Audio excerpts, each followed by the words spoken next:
desarrollando el movimiento protestante y cómo finalmente la nación norteamericana termina siendo un movimiento protestante. Pero hay que ver que el protestantismo no solo tuvo una fuerte influencia en América, también el protestantismo tuvo una fuerte influencia en Europa. De hecho, la nación norteamericana no se hace protestante, la nación norteamericana viene siendo protestante. Lo que tuvo que hacer la nación fue en alguna medida lograr de alguna forma que el catolicismo que advenía como resultado de la conquista de las tierras americanas no se convirtiera en el movimiento más grande de la fe cristiana en Estados Unidos. Y eso pues Estados Unidos lo capitalizó muy bien. Una vez la Iglesia Católica no supo manejar la anexión de los estados mexicanos, pues desde luego los cristianos americanos misioneros, por eso supieron manejarla muy bien, con mucho éxito, y esto hizo que posteriormente esos estados que eran fuertemente católicos se redujeran en la experiencia católica, y desde luego algunos de ellos todavía hoy siguen siendo predominantemente católicos, pero hay muchos de ellos que hasta el día de hoy pues la experiencia evangélica ha ido creciendo.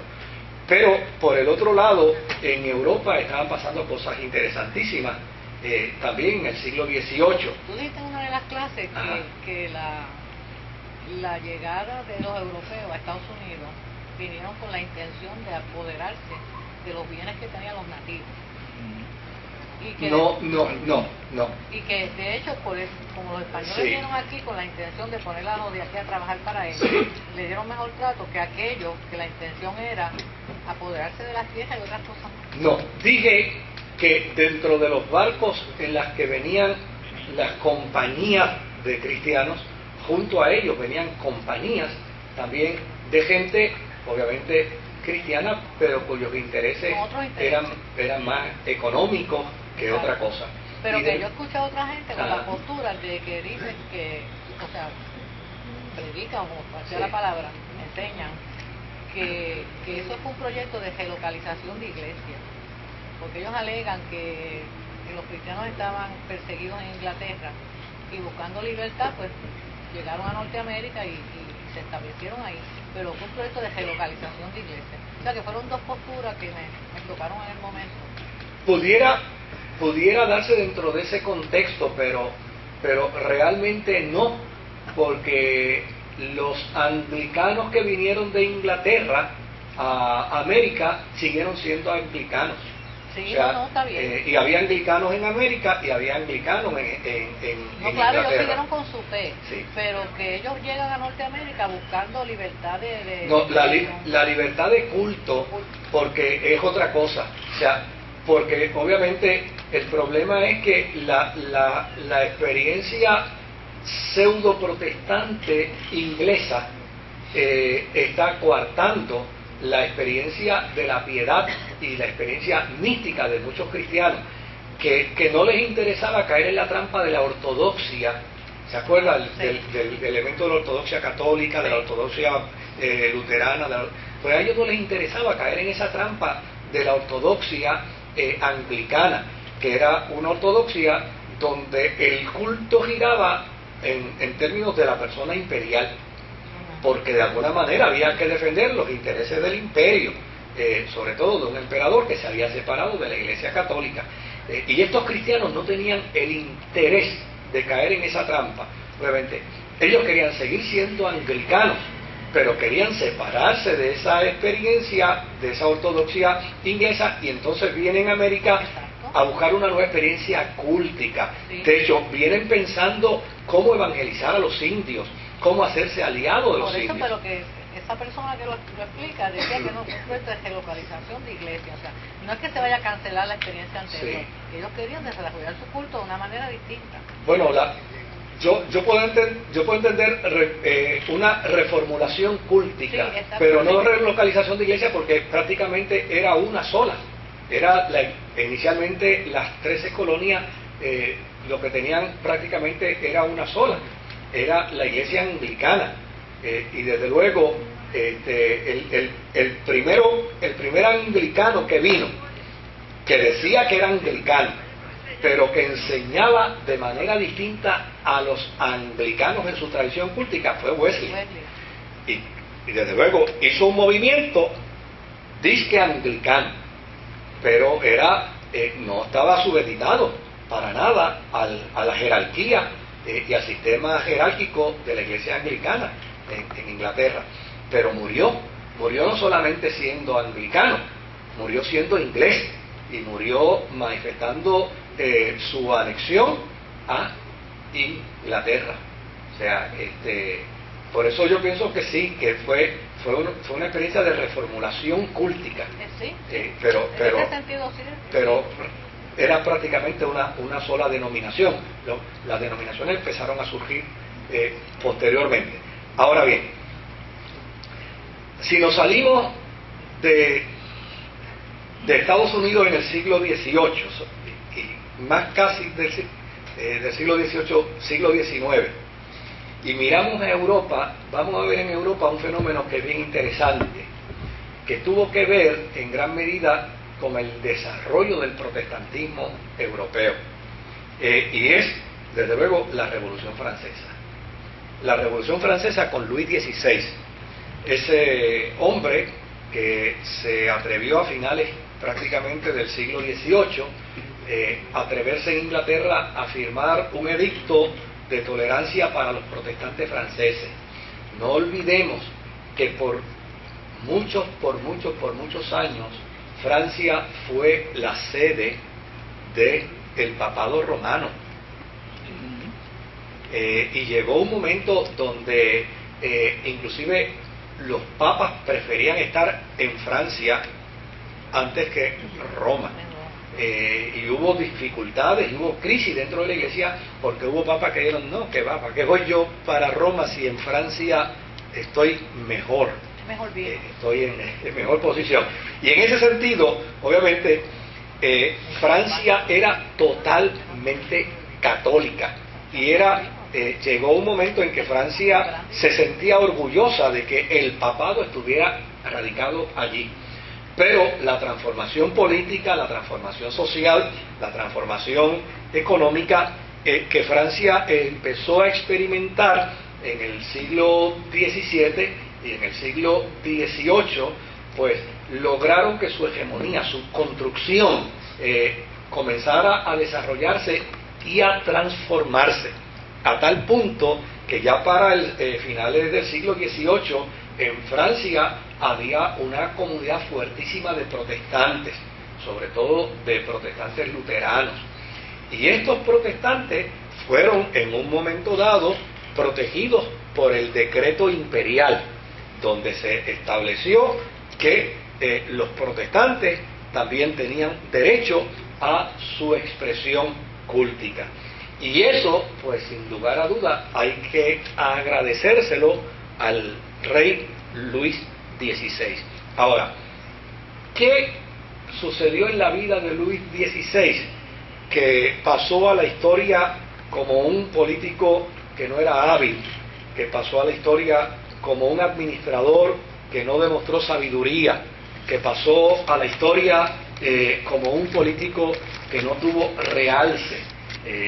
Pues desde luego el éxito de los pueblos y de las naciones se mide a base de su fuerza y de su potencial económico, porque la economía es la rueda, ¿no?, donde se monta todo el proceso de una nación, y desde luego en el caso de Luis XVI, Francia había empeorado económicamente como nunca había sucedido, y lo más triste era que los gastos del emperador y los de su corte seguían aumentando. Cualquier parecido acá es pura coincidencia, ¿no? Eso no hay que no hay que mencionarlo mucho. O sea, el país se empobrecía, pero desde luego la corte y la gente del emperador pues seguía disfrutando aún de mejores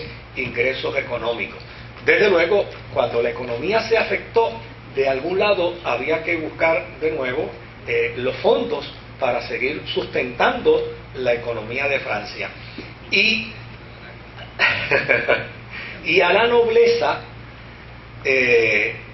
a la corona, se le ocurrió la gran idea de entender que los fondos podían ser obtenidos mediante la nobleza y mediante el clero. Es decir, hasta el presente, en el siglo XVIII y XIX en Francia, la iglesia estaba exenta de impuestos, ¿verdad? Y la nobleza también estaba exenta de impuestos. Por lo tanto, a alguien en la corte, a alguien en la corona, se le ocurrió decir, óyeme, necesitamos chavos. ¿De dónde los vamos a sacar? Y dice, bueno, pues vamos a sacarlo entonces de los fondos del clero y de la nobleza. Desde luego, era obvio pensar que si al clero nunca se le había pedido un centavo, por el contrario, el clero podía cobrar impuestos como cualquiera otro. El diezmo era un impuesto del clero, y podía exigirlo y podía reclamarlo. Pues era muy normal encontrar que iba a haber una gran resistencia. Y desde luego, esa resistencia obligó entonces a que el rey y sus ministros buscaran alguna forma de ellos salirse con la suya. Pues, ¿cómo lo podemos lograr? Pues en Francia había, a manera de un parlamento que estaba constituido por tres factores, o por tres secciones: el clero, la nobleza y la burguesía. Desde luego, la burguesía decide unirse a la corona, porque la corte, desde luego, respondía precisamente a la burguesía. Entonces, desde luego, la burguesía le dice al rey, mira, nosotros tenemos una alternativa para esto. Dado de que tú quieres establecer, cobrar impuestos a la nobleza y al clero, nosotros te recomendamos que para vencer la resistencia tanto del clero como de la nobleza, vamos a proponerte que tú crees en el parlamento nuestro una mayor participación de la burguesía, una mayor representación, a tal punto que por cada clero, por cada miembro del clero que está representado en el parlamento, por cada miembro de la nobleza que está representado en el parlamento, pues son dos. Pues en lugar de que haya dos burgueses, entonces ponte 4. Aumenta el número de representación de la burguesía. Y desde luego, una vez se aumente ese número, vamos a ver entonces cómo desarrollamos otras estrategias para poco a poco hacer que la representación de la burguesía dentro del Parlamento sea una fuerte y sea una contundente, para cuando se traiga la moción o la solicitud o se traiga la orden imperial, entonces, de luego, una vez esto se llegue a votación, la burguesía esté por encima del clero y esté por encima de la nobleza, y esto lo planchamos. Desde luego, esto le gustó al rey Luis XVI y se puso en ejecución el plan. Se nombró al primer ministro Necker, que era un banquero protestante, para que convocara entonces a todo el parlamento. Y ya para el 1789, fíjense que estamos hablando de finales del siglo XVIII, se abrieron las secciones de los estados generales para discutir eso. Entonces, la burguesía ya tenía más del doble de la representación. Pero en adición a eso, la burguesía solicitó que se reunieran en una sola cámara. ¿Por qué?